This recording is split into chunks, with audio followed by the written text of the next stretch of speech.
Institute for our spring sessions. So this one is a very important one for us tonight. We've been out of school for 2 weeks plus some snow days.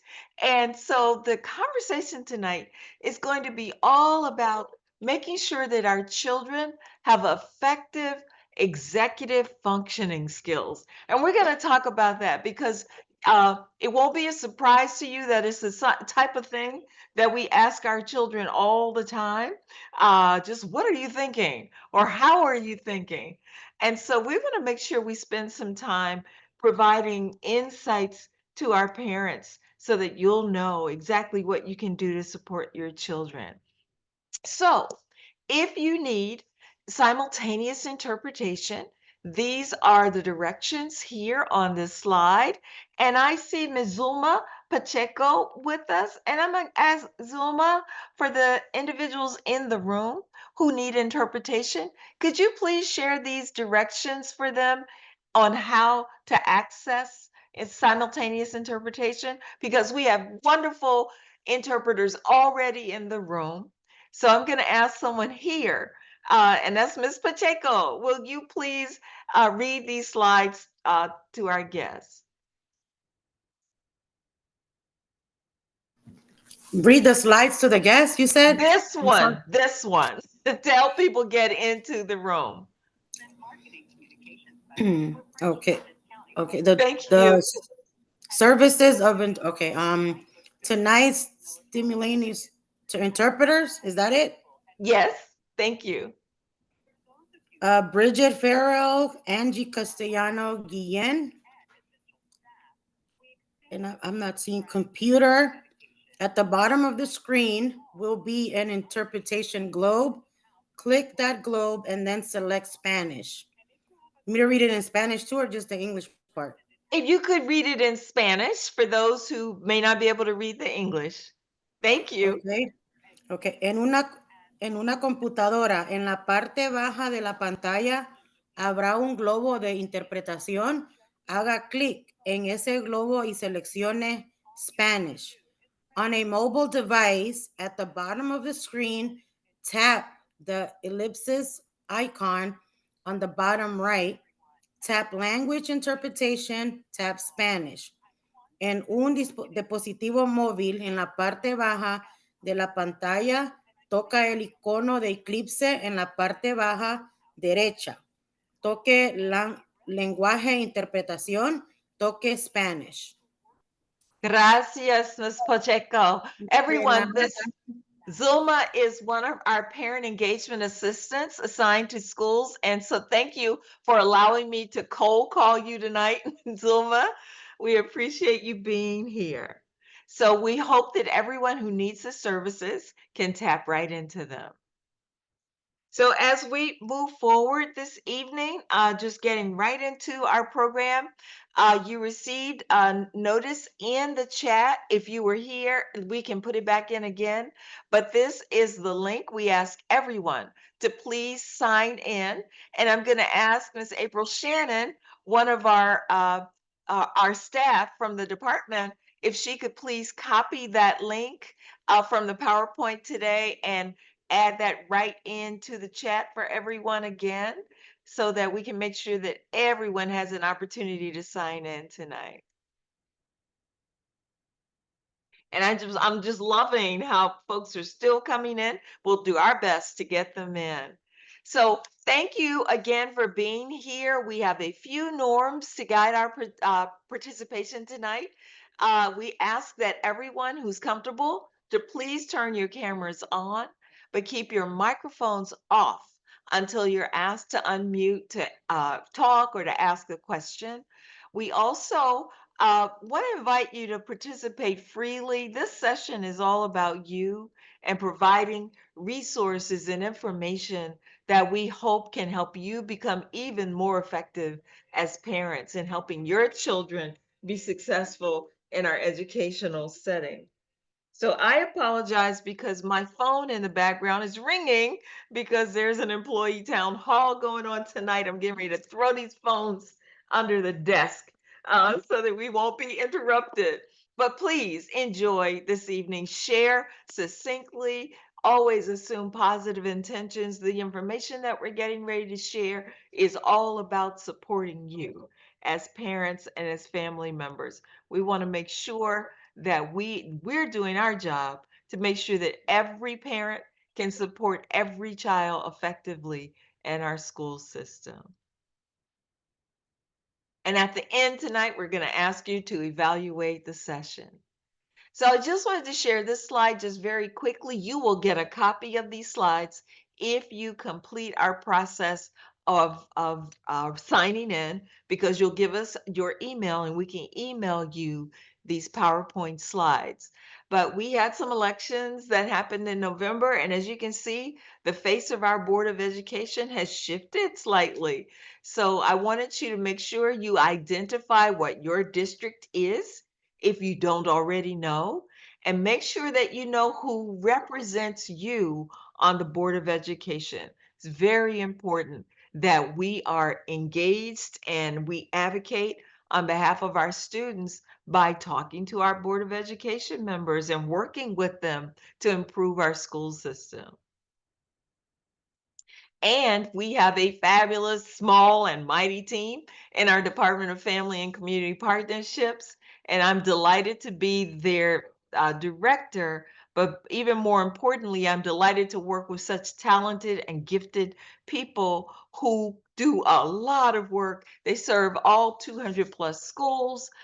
They help manage our cadre of family excuse me, some parent engagement assistants uh, who help our families right at the school level to find out what the needs are, to help them navigate the system.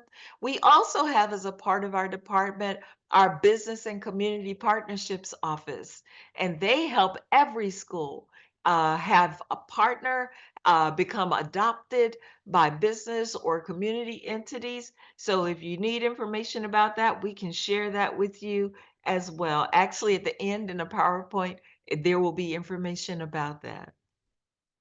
So we're having our Family Institute sessions. We're so excited about them because this is an opportunity for us as a school system to make sure that we're providing as much support and information as possible so that our parents and families can join us in partnership to support all children. It's very challenging times for us in the world, in Prince George's County as well. And we want to make sure that we're all working together to meet the needs of all of our students. So, our Family Institute is designed to do that, to support and serve our families. So, tonight, we're excited about this presentation is something that is really important. As we always talk about in our sessions the importance of parents and family members modeling and guiding their children.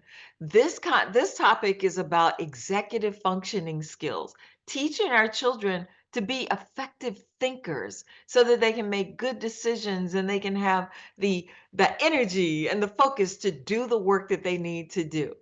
So before we get started, I'm going to ask you to not only have signed in our form, but to also write into the chat box just very quickly, what do you know about executive functioning skills? Um, they're definitely needed for students, but we also need them as adults. Are you an expert in that topic? Do you know a little bit about it or do you not know anything? And I'll share with you, it's okay if you say nothing. But please respond in the chat box. What do you know about executive functioning skills, whether it's for children, whether it's for us as adults? And it's okay. And yes, somebody typed in right already. Yes, already that yes, one of them is time management, organization. And I appreciate you all. Thank you. Thank you so much for your honesty. And oh my gosh, the leadership. Yes, all of those are important parts of executive functioning. And so we're going to get right into it. I'm going to ask you, I don't believe in sit and gets. So I'm going to share some information and I'm always going to pause and ask if anyone has any thoughts about it, or maybe you have some strategies that work for you already. So, what are those skills? They are the brain based functions. Children learn these skills from us as parents and observation. And when they're in school, teachers reinforce these skills for how to plan, how to organize, how to initiate a task, and how to follow through and finish, whether it's their assignments, whether it's solving problems, but it's a whole set of skills that are brain based that occur inside or outside of school. So we're going to learn some strategies that we can use to actually strengthen our students in becoming independent and higher level thinkers. And that's so important.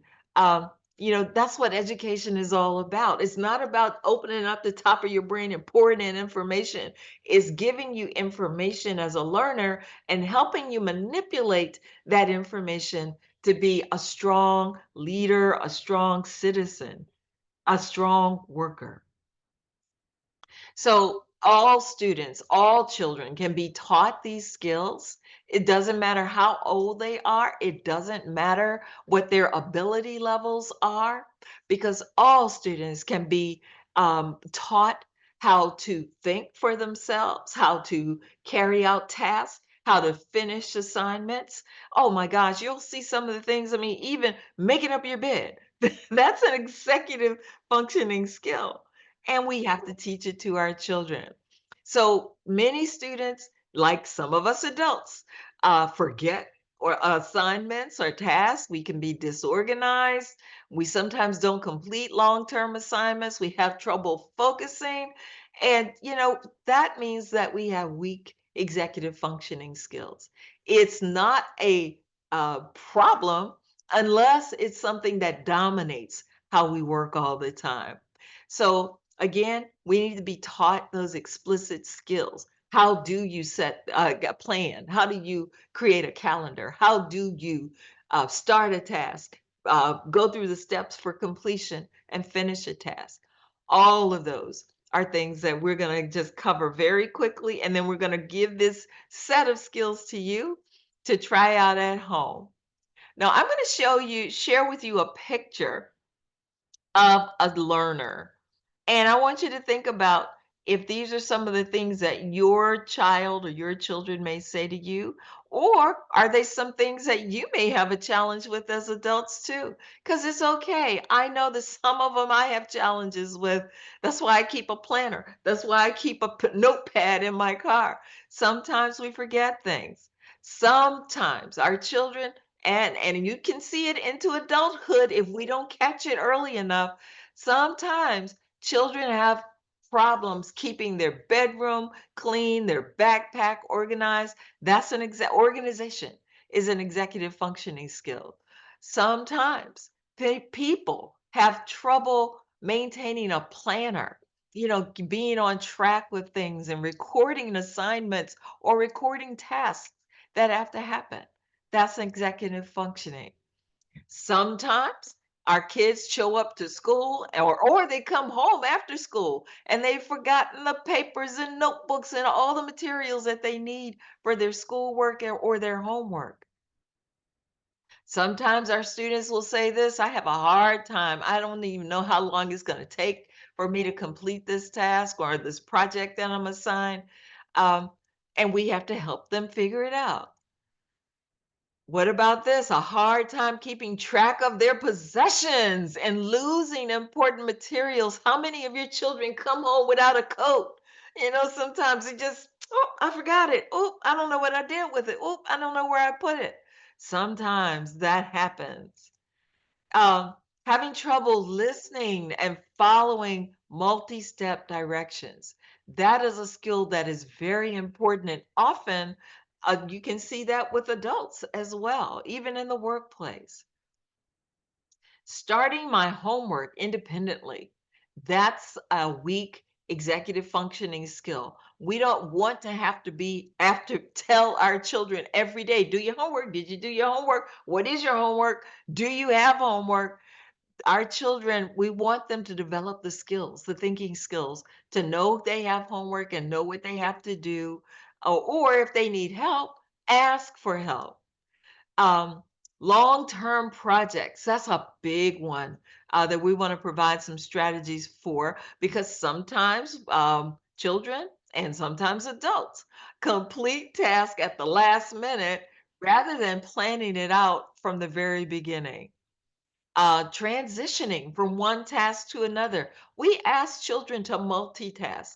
So, they have look at think of the subject areas they cover in school: mathematics, science, English language learning, all of that. We have to help them be able to transition from one task to another and to complete those tasks. How do we help our children learn how to fight being distracted? How do we, help them understand that they have appointments, they have calendars that they have to keep so that they can keep up with the things that they have to do? And lastly, adapting to change. That is a very important skill for our children to have. Sometimes, and you can see it in their development, they may struggle with that. So we want to make sure tonight that we're going to touch on all of these and we're going to do it quickly. This is not a sit and get. I need you all to help me and work with me. We're going to cover those 10 skill sets that our children need. We have to be able to teach and model these for our children so that they can find success. They need to learn how to plan. They need to learn how to organize. They need to learn, and someone put that in the chat, time management. They put organization. All of those are important. If you have an assignment, how do you start that assignment? That's task initiation. The parents, when you give your child a chore at home, that's a task that they have to initiate. Do they know how to initiate it and see it through to the end? We have, again, working memory, metacognition, and we're going to go through all of those very quickly, but we're going to pause so that you can talk about it. So executive functioning is guided by the frontal lobe of our brain.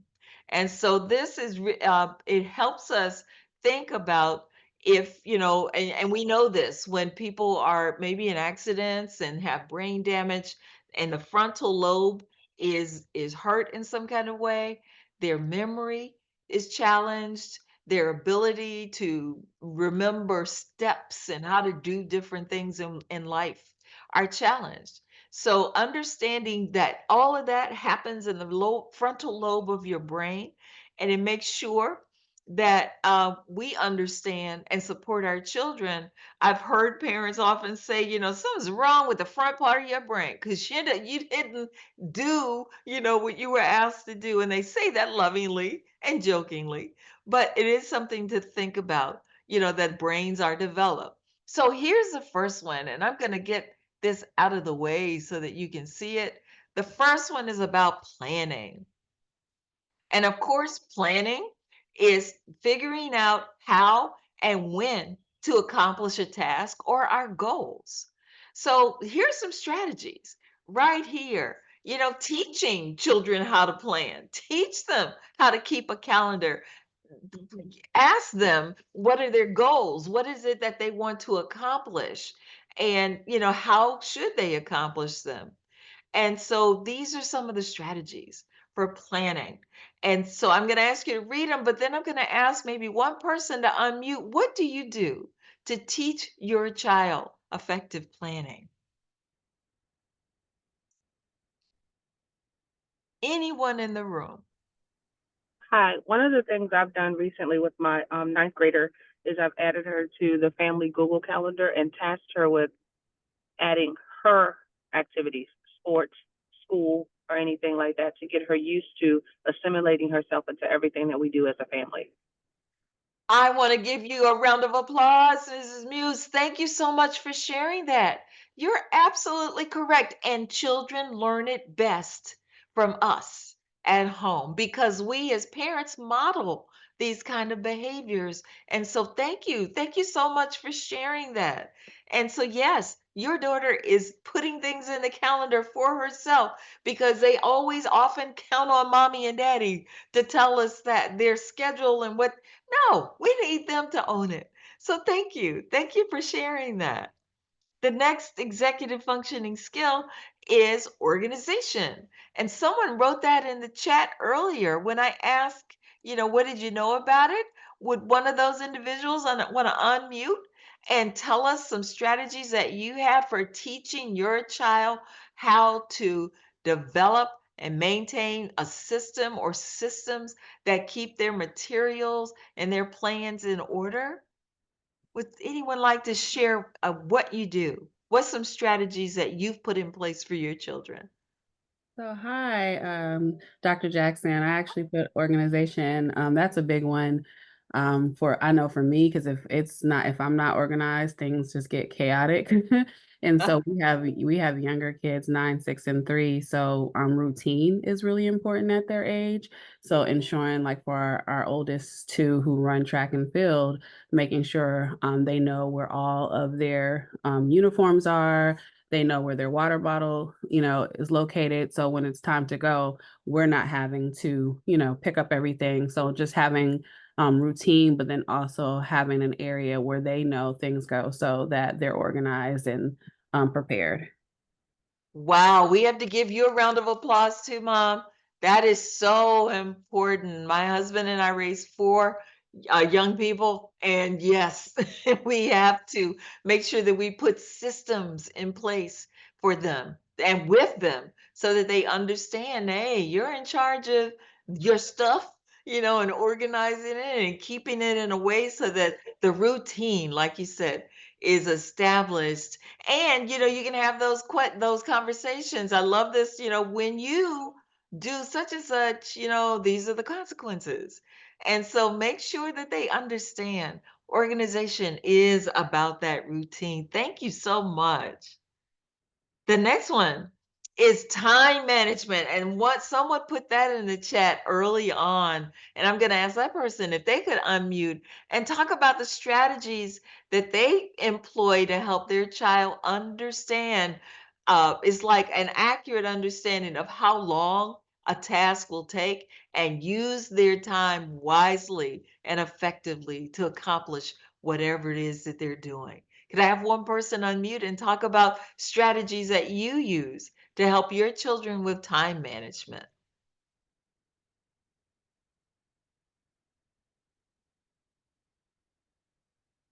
And I know you all do because our children today are on such schedules that, yeah, they need schedules. So, anyone that would like to share how you manage teaching your child time management? That wasn't my response. Letitia Clay, parent of Ani North Hi. Elementary High. Yes. About I'm these sorry. really Go right ahead. a strategy that I use here at home to govern time management is these cute little timers off of Amazon. So when I assign her a task, we'll set the minutes so that she can get an idea of how long it's going to take to complete that task. That is awesome. Thank you so much. And you say you just get them from Amazon. I Amazon, appreciate that. Amazon, yes. Yeah, it makes a world of difference and it gives your child a sense of, if I need to do this, I need to think about how much time it's going to take and set that timer so that they know, that, I met the goal that I set for myself. Thank you. What a wonderful strategy. Thank you so much. And again, you all will get the PowerPoint that has additional strategies, but the best strategies are those that you already know and that are working for you. I love it in talking with parents. Parents are the experts of their children. And so thank you all. I can't share anything with anybody that they don't already know something about. So task initiation is one of those big skills. It's the ability to independently start a task when it's needed. So think about, the assignments that children get. You need to have a book report done. And when you go to the library, you get a book in 2 weeks, I need a book report. I need a summary of it. And helping students understand the steps to do those kind of tasks is something that really is important. So would anyone want to talk about some of the things that you do to help your children, start that thing? You got to do it. Oh, used to love science fair projects.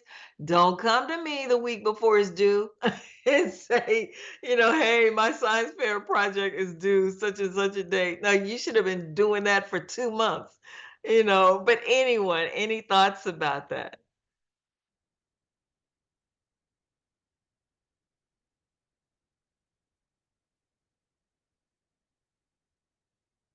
As you can see, there are a lot of interventions that are listed for students who might struggle with knowing how to get started. And as parents, we've already talked about using a countdown timer, which is really important, but we have to teach children explicitly how to start a task. And I know a lot of times in school that happens, but it has to be reinforced at home. And we may have, I taught my children how to cook. That was a task that they needed to learn how to initiate properly. And so, that's about the conversations, it's about modeling. And they need to see us do it as well. They know we have different tasks that we have to carry out as parents and as leaders of our household. We have to share with them, what it is, what are the steps that we're going to take. Balancing a checkbook, that's a task that children, well, I guess they have computer now, but electronic banking, but they still need to know what it means to do that. So that's task initiation. Working memory is another one of those areas that are important. That's a mental process that lets us hold on to information while we're working on it. So, I remember learning complex mathematics when I was in college and having to remember what I had learned before, what steps I had already taken in order to go into differential equations. And that's way higher level, but think about our children. How do we help them visualize things that'll help them improve their working memory? So I love Uno. I love memory card games for little kids that helps them work on building that type of working memory. Just making sure that we help them connect. I'm learning this. Oh, but I already learned that. Oh, think about mathematics when they're learning multiplication and then division. Well, they have to learn multiplication and learn division so that they understand the correlation or addition and subtraction. Memory is really a big part of that. Any thoughts about that? How do you help your children develop effective working memory?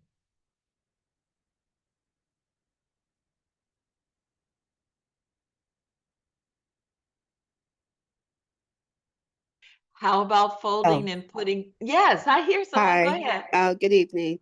So, one of the things that I do with my son is whenever I give him like two or three things to do, I Mhm. tell him to repeat what I said Okay. to make sure that he's paying attention. And so that way, when he leaves to do the tasks, he'll remember it. That is excellent. Thank you so much. That is definitely a wonderful strategy to have and to do with your child. And you're working to help them develop that memory. And so I love that. Thank you for sharing that example. And I can't wait till we post this recording of this session because so many parents in our larger community will learn about some of these effective strategies. Thank you. Thank you. Anyone else, any thoughts about working memory? How do you help your children develop that skill? Um, for m- for me, with my oldest, I have her to a to-do list, and sometimes she try to conquer two or three tasks at one time to check it off to get a prize.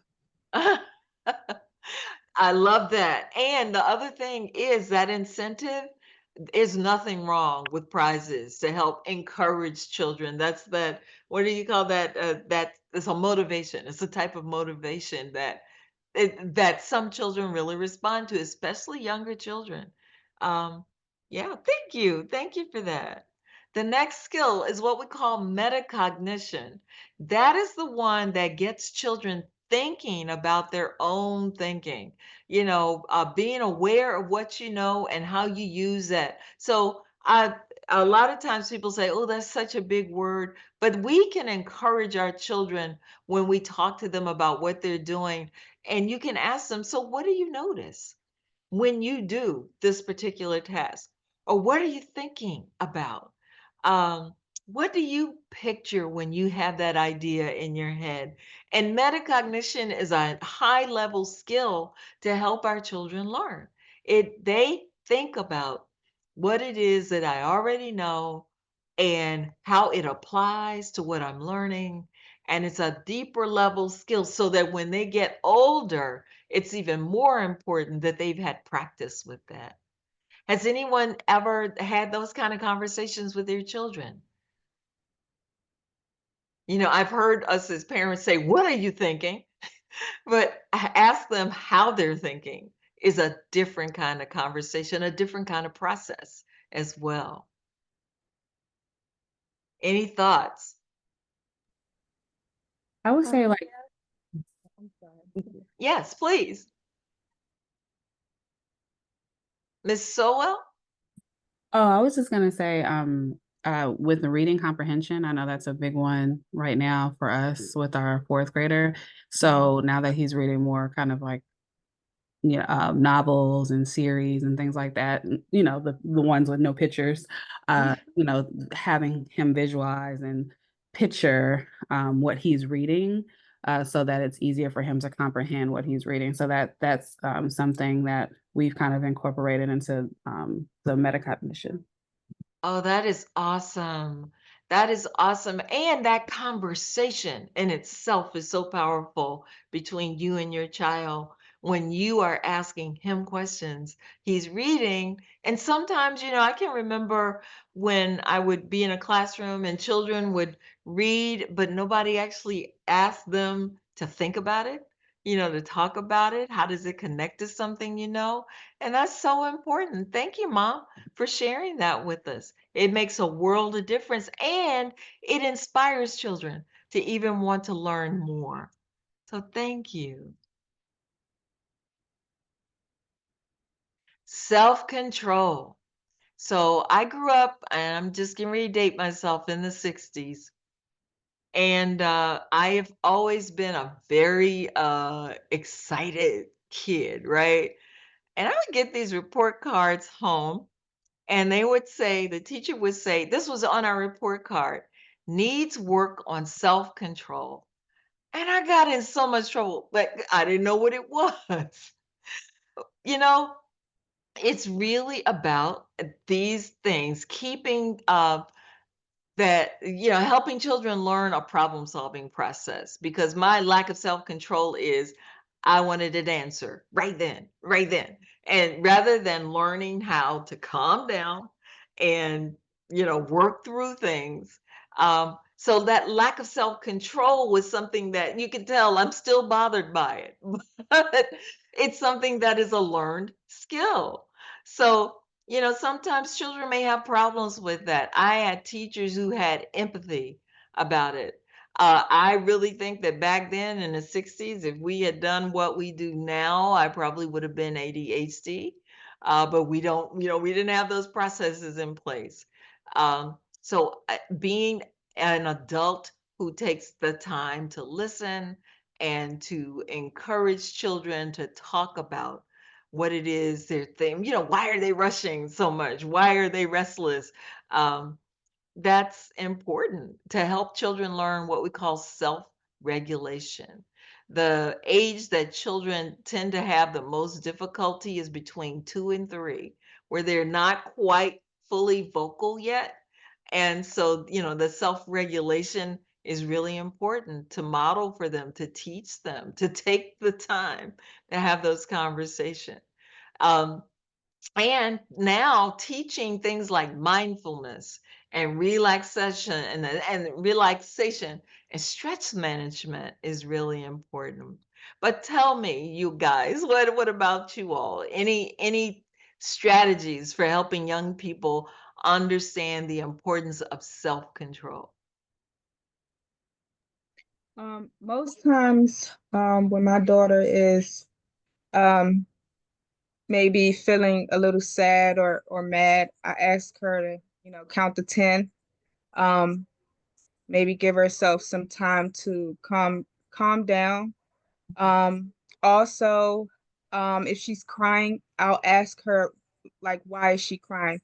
Like the emotion, like is she sad? Is she mad? And then from there we can navigate on finding ways to, solve the solution.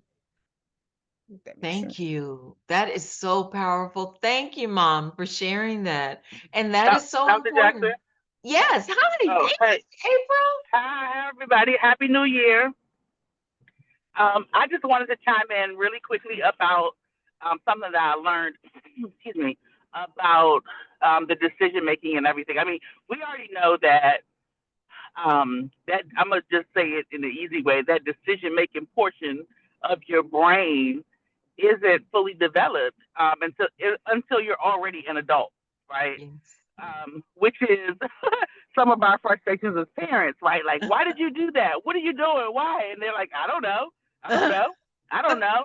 And sometimes they really don't know, That's right? true. So I'm glad that we're having this session because those conversations do help. And like, while we're talking about memory and we're talking about expectation and things like that, sometimes the discipline of it all is the child remembering to do right and covering, controlling themselves.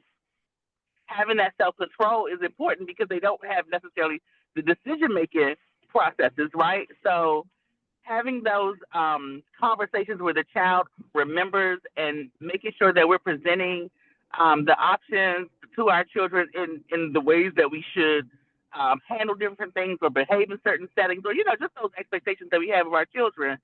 It's important to do those things in a way that they can memorize and we are less stressed out because we understand that their decision making, that decision making portion is not completely developed yet. So we don't want to expect our kids to have the answers or be able to, have all of the self control and all of those things. And like you said, Dr. Jackson, um, back in the day, they might have labeled you as something, right? Yeah. And so Yes. it's important to have these conversations too, to be able to advocate for our children when sometimes, people are trying to put labels on our kids and we're like, well, hold on, some of these expectations that we're putting on them, are they really reasonable?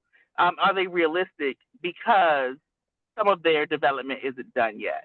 So that's my piece. But I just wanted to make sure that we remember that part, and that I wanted just to say this is amazing because all of the parents that are saying that they have these particular strategies and things like that are exactly what the students need as they come to school and have to make decisions and remember all of the different rules and things like that we have throughout the day. Wow, thank you so much, April. April Shannon is one of the superstars on my staff. I appreciate you. I appreciate you sharing that. You made me remember that, again, you've raised children. Our children are, well, our children are grown now. And I can remember learning that, because I'm like, on my son, I'm like, why are you doing that? Why are you doing that? Or when he was learning how to drive, and it's like, why are you thinking like that? It's because he didn't know. Like you said, April, so well, some things that just haven't developed in their brains yet. I think the research says insurance companies will not fully, what is it, insure male drivers until they're 25. It's like, it's crazy, but it's because of brain development. Girls are usually around 20, 21. But yeah, I thought that was so interesting, and I thought it was really biased, when it was happening. But then they shared the research that, you got to wait. You got to give young men in particular a little longer for some of their decision making. So it's a lot, April. It's a lot to think about, and don't we have a very important job, parents, to make sure that we understand how to help our children. because every child is different. So thank you. The next one is helping young people develop the skill of sustained attention. And again, I use myself in this example. That was one of the issues. Like I said, April, I may have been labeled when I was young, is being able to focus on a task for a period of time and then shift that focus when needed. And I think I might still be like that. I'll be working on something and it's like, oh, my children call me Hammy Squirrel. It's like because they said something shiny goes by, I'm going with that. Uh, but it's important to help young people understand how to develop sustained attention. Pay attention to what you're doing, give those one step directions so that children can learn how to follow those directions to complete a task. And so it's important to understand what our children need and how to help them get there. Any thoughts, any strategies that anyone has for helping your child develop sustained attention? Hi, my name's Yanti Tuan. I have very little ones, 4 and 6, but my 6-year-old likes to be in the kitchen.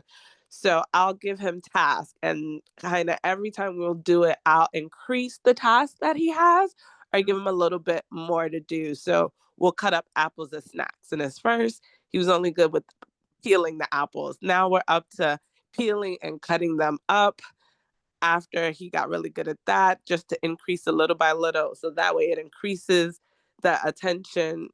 I'm slowly working on increasing his attention to complete the full task of cutting up apple slices to store for their snacks for the week. Thank you, Mom. Oh my gosh. Thank you so much. That's a wonderful example.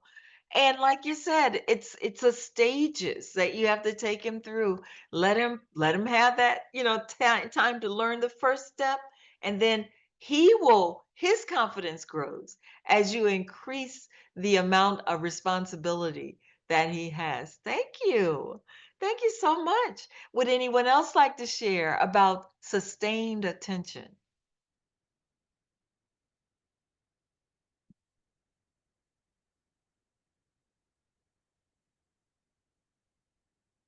But again, it's about helping our children learn how to attend and focus on a task for a sustained period, a continuous stretch of time. Then you can add to that time. And we are helping their brains develop even more effectively. Flexibility.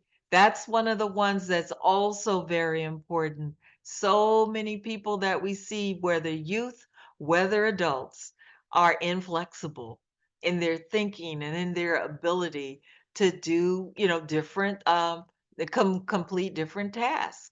So sometimes we have to take a step back. We have to make sure we're teaching effective problem solving skills. Uh, so sometimes, and I love the problem solving process, you got to name it. And April talked about that. Sometimes you just got to name what it is that people are trying or struggling with. Um, and then help them figure out what other ways can you do it. So being flexible allows you opportunities to really expand your thinking and to think, I love it, think outside of the box, about, maybe there's a different way you can solve that problem without shaming people, because that happens a lot in our society, that if somebody doesn't do it the way I think it should be done, then I'm going to shame them, or I'm going to make them think that what they're doing is wrong, when it's not about that at all. It's about making sure that we honor the gifts and talents and the ways of thinking that all of us have. So any thoughts about how do you teach your children flexibility?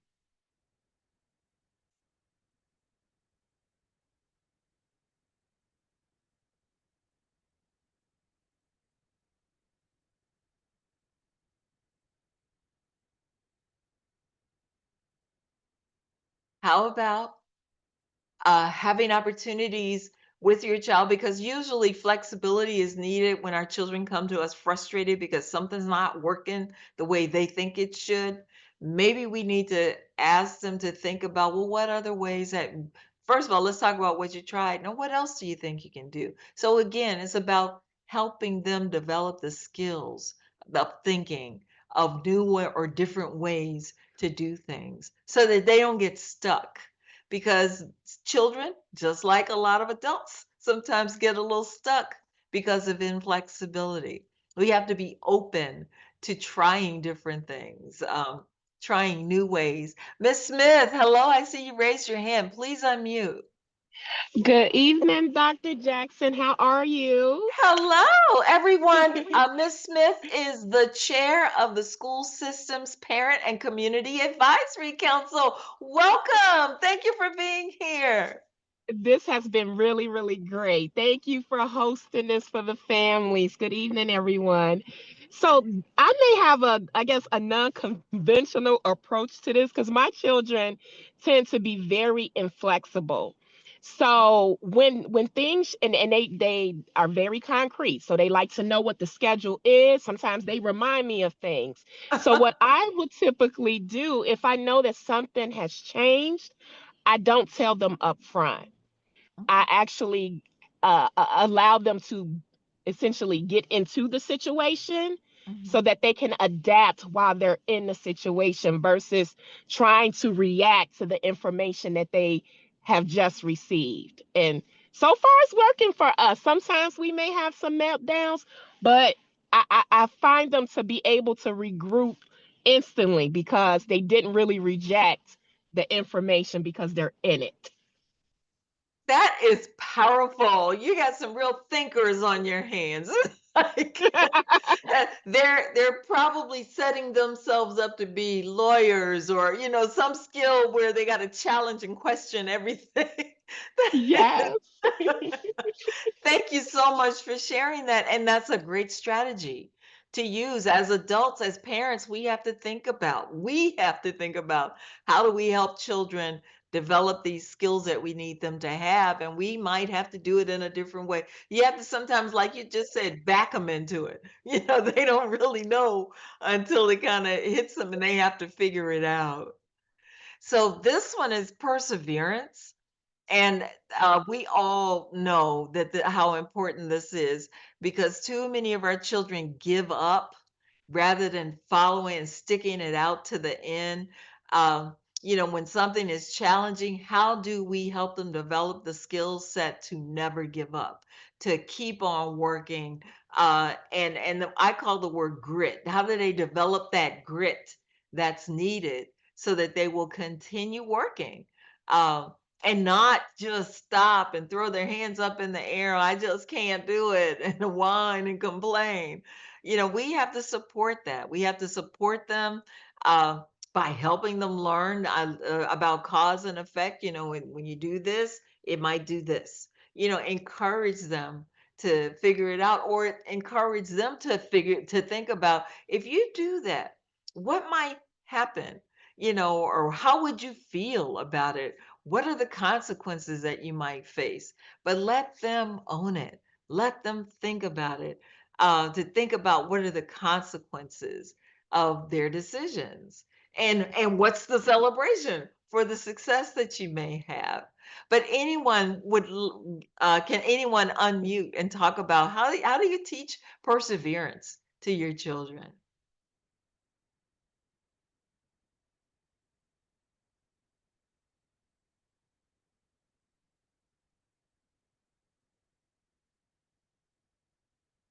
What are those tasks that they just don't want to complete when they just want to give up? Mommy, I don't want to do this. This is too hard. Why do I have to do this? Any thoughts? Anyone want to talk about how do you get children to persevere? I would say Hello. it's just being again, like going back to track and field, our oldest for the first time this weekend, well, not for the first time, but for the first time, like really, really him being in the competitive mode. I just told him, I'm not asking you to be in first place, but I'm asking you to at least pass 2 or 3 people. And and so being able to like see him do that this weekend and him being excited about that, that gave him like, oh, okay, I can really, do that in that grit. And, next time it'll be like, okay, let's pass 4 people until he gets to the point where he feels like his speed and his time is getting better. So that's just one way and a more current example. Thank you. Thank you. So you're focusing on encouraging them, and like you said, you're not, what some people say, we over, emphasize you got to be the best. No, we want you to do your best. What's your best? What can you do rather than being the best? So thank you. I think Halen, please unmute and make your comment. I think it's Halen Sí. Lovo. Yes.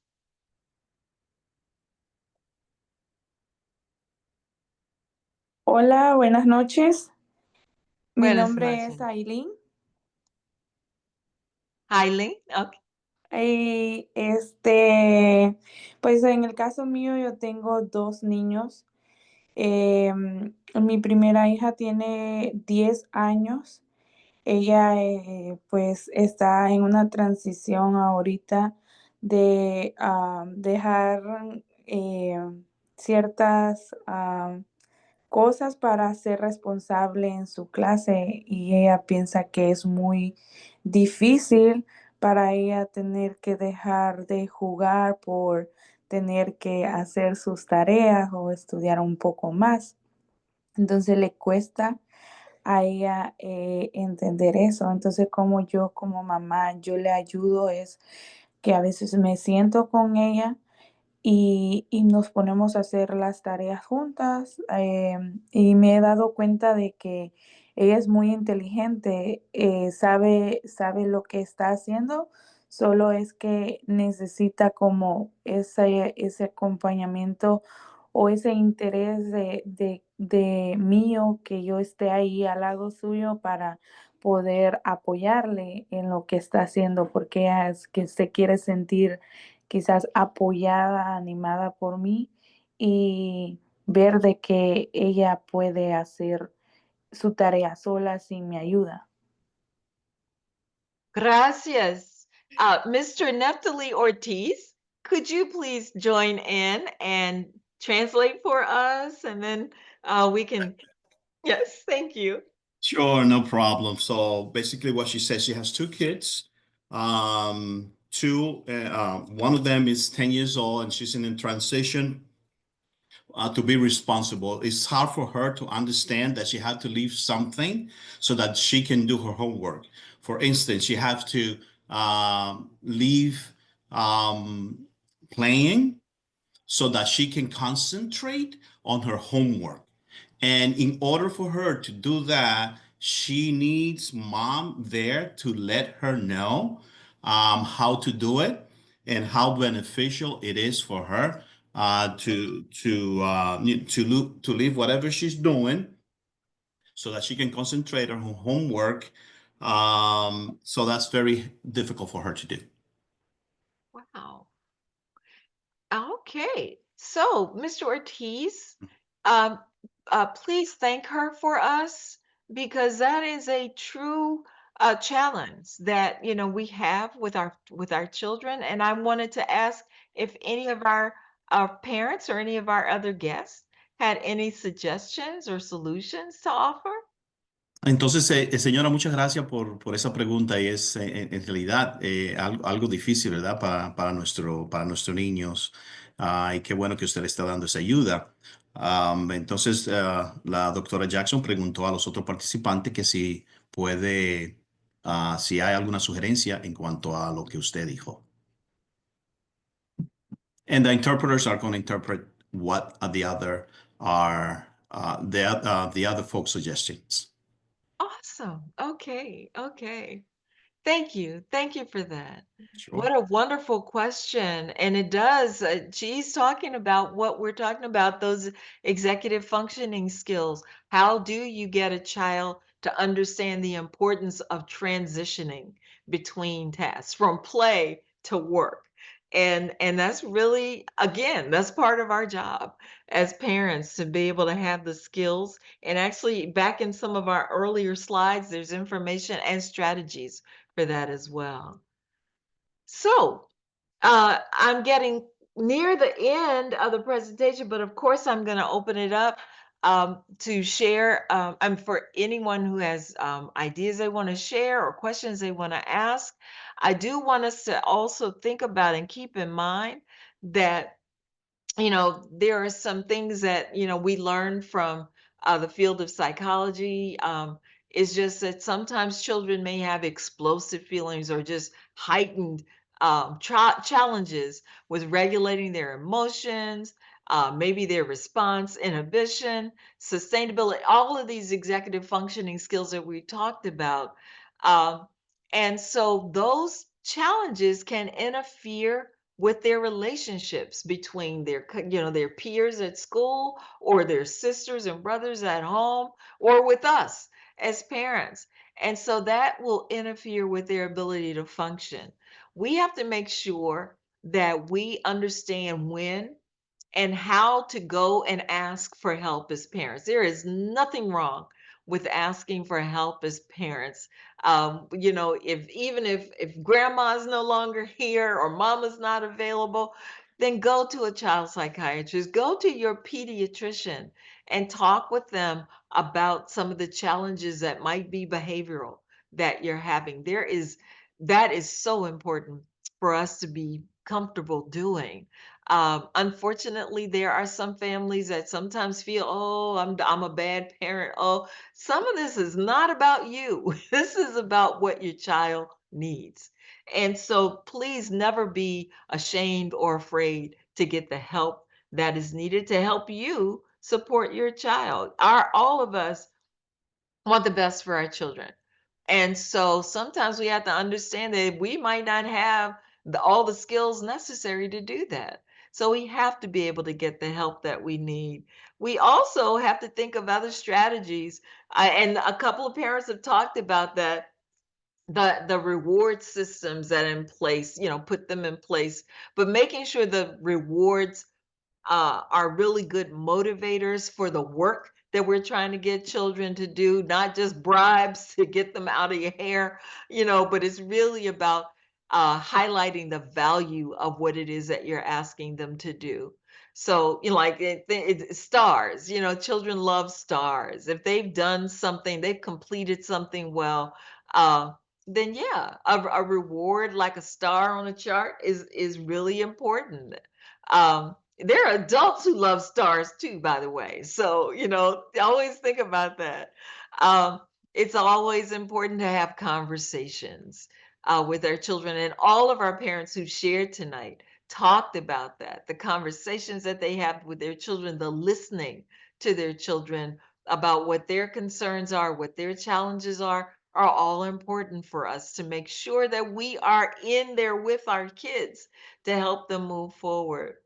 So we have to make sure that, we're paying attention to how do we encourage our children to find success in their lives? How do we help them develop the skills that they need in order to move forward effectively? So any comments before we move on?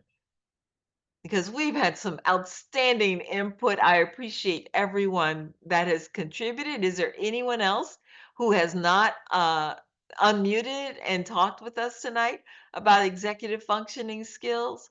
Again, it's about helping our children develop the thought processes and the practices to be good learners, good people in making decisions and carrying out tasks. Anyone else?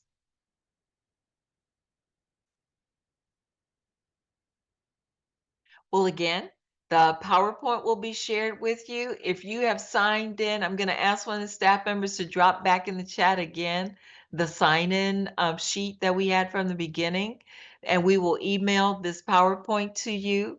The recording of the session will also be uploaded to the PGCPS YouTube channel.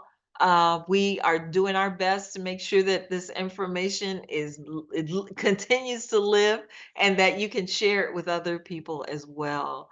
And you all who participated tonight, you're scholars who contributed a great deal to this conversation. So thank you. Thank you so much for your attention and your information. But let me just pause one more time. Any questions or responses or comments that anyone would like to make?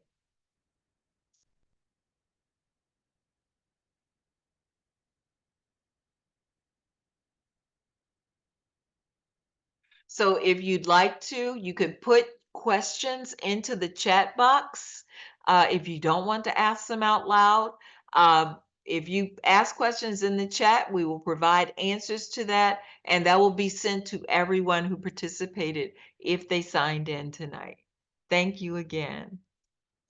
And then, since this is the first session for the spring, these are the upcoming dates of other sessions that we're having. I'm going to ask one of my fabulous staff if they could talk about the upcoming sessions. I know Ms. Shannon is here, Mr. Ortiz is here, I think Ms. Falby is here.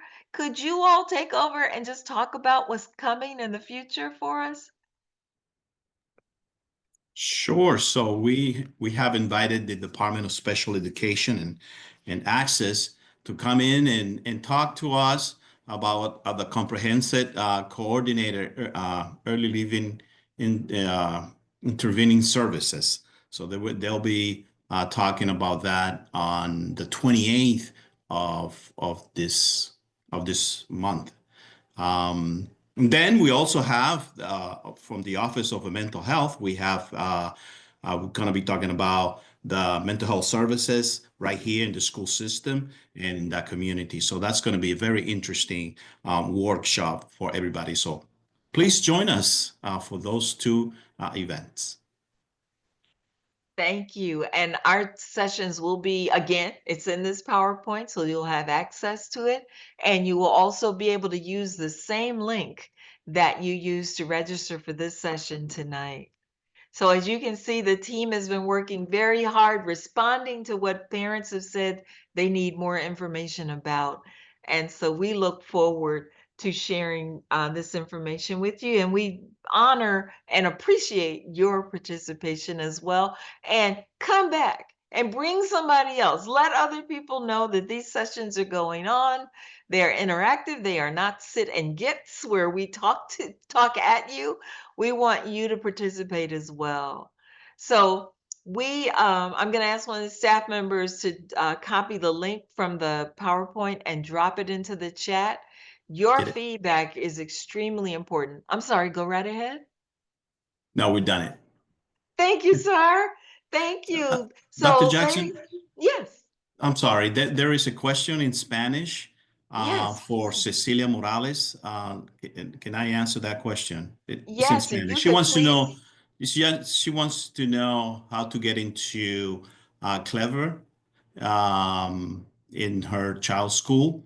So she wants to know the password. So let me tell her that she needs to go to her school to do that. Thank you. En Thanks Spanish. so much. Entonces, señora Cecilia, dice que le gustaría saber la contraseña de su hijo para entrar a Clever. Si por favor puede llamar a la escuela de su hijo y ellos le pueden atender a usted, le pueden dar esa información. Muchas gracias. Thank you, Dr. Jackson. Thank you. Thank you so much. Thank you. And thank you. Are there any other questions in the chat box? I'm so glad you did that. So Carla Hernandez, pretty good. She says, is there a book where you can learn all this? Actually, there is. She put that in the chat. She did. Yep. I think I will get the right title and I will share that with everyone when we send this out. I'll put it in the PowerPoint. But yeah, there are some great books for parents about helping your children develop effective executive function. I can't think. Executive functioning skills. Yes. Correct. Entonces, señora Carla, sí hay libros donde se puede hablar del tema que nosotros hemos estado hablando ahora. Le vamos a mandar esa información si usted en el chat o si usted se registró hoy, Vamos a entonces a mandarle los nombres de esos libros para que usted pueda leer en cuanto a lo que hemos estado hablando esta noche. Gracias. Ujú. Any other announcements or thoughts, Mr. Ortiz, Ms. Falby, Ms. Shannon, before we begin to close out? I think you did an excellent job, Dr. Jackson, and thank you so much for that information. We're parents here, and the more we know, the better for our kids. So thank you so much. Thank you. And do you have any dadversity sessions coming up? Oh, yeah. So we're working on Dadversity. What is Dadversity? Well, Yeah. Dadversity is a program that the department is running, and it's geared towards our fathers. So we want our fathers to be more involved in their child's education and also in their child's life. So we are targeting fathers, and we are going to be starting a session on Dadversity at Felagy Elementary School, and that's going to be we're going to start on March 3rd, and it's a 5-week course just for dads. We're going to have some more information on that, but it's going to start on March 3rd at Felagy Elementary School. So please tell your dads, tell your father, tell your male role model about that, and it's going to be some great information there. Thank you, sir. Sure. And Miss Shannon and Miss Falby, anything that you'd like to share with the community? I think Miss Shannon left. I think there's another meeting somewhere. Oh, yeah, you're right. There is. Thank you so much.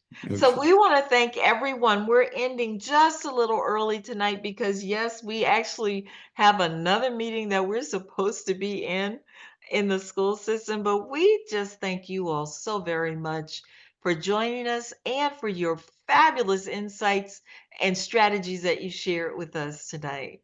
So we hope that you'll join us for our next session that should be posted on our school system website. And actually, if you signed in tonight, we'll make sure we email that information to you as well.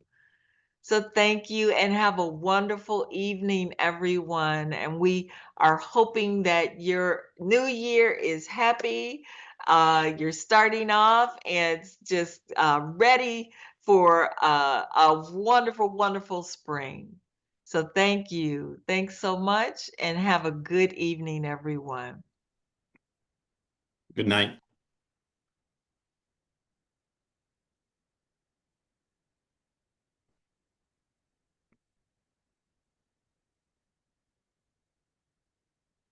Thank you, our interpreters. You all are fabulous. Thank you.